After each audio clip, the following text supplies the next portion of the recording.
Here's another classic Nike box with a model that I've wanted to get for a while, but I never had a chance, and finally I was able to get them under $100.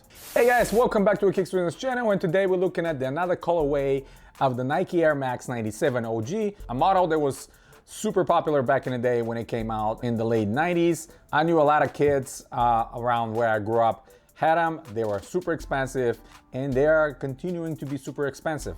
As mentioned on my previous video, these are retailing at $180 plus tax. You're looking at $200 for a sneaker that it's 20 years plus old, with the technology that it's 20 years plus old, and it's not even as close to what it was back in the day. And I mentioned on my previous video, you see them on the close-ups, there's a lot of details on these retros that are not well done. They're almost looking like fakes because of the paint job they've done. There's some of the overlays, they're all mismatched. There's some glue stains all over the place.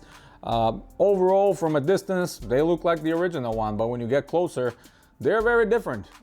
Obviously, the size of the air unit is not the same. We no longer have the 25 and 5 PSI different chambers. We no longer have the old gas inside. It's a little bit different.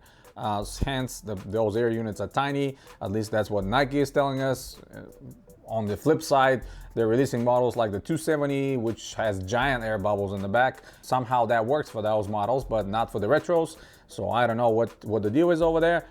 But what is good about this pair? I really like this classic colorway. I like the reflective waves they have done here. I think the combination between the black, the blue, and the Volt ties together very nicely. I like this lacing system that Christian Tresser created back in the day for this specific model to kind of showcase the upper and don't expose the lace loops too much, which was a nice little touch back in the day.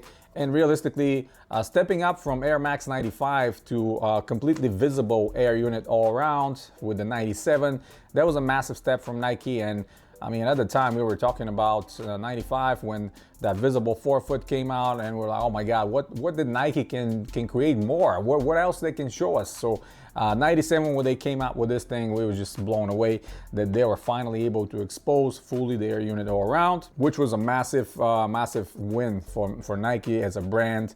And of course, their marketing has always been genius. Now, what else we can say about this model? This one is produced in February of 2022, so quite a long time. It's been over a year. They're still sitting on Nike.com. Maybe that's why finally they're discounting them at 180. Hopefully nobody bought them. On 100 or under, yeah, maybe. Ideally, I would like to pay $50-$60 for these, because I mean, honestly, for what they're showing us and giving us over here, I would say this is as much as you would reasonably spend your money on. But still, under $100 was okay. I just wanted to see how these look, because like I said, I never had them myself. I only seen them on stores back in the day on feet of people. I know Nike have been releasing them consistently throughout the years, but they always been very expensive, and I never want to spend that kind of money. Now, the biggest difference over here is the insole compared to the women's version is completely different. This is the Nike Athletics insole with the special spot for the arch support inserts. This is an excellent insole. I really like this one because it's a compound that will never crumble, and you can pull it out and clean it if you want to. And of course, you can attach those arch support inserts. Unfortunately, they don't supply those with this model.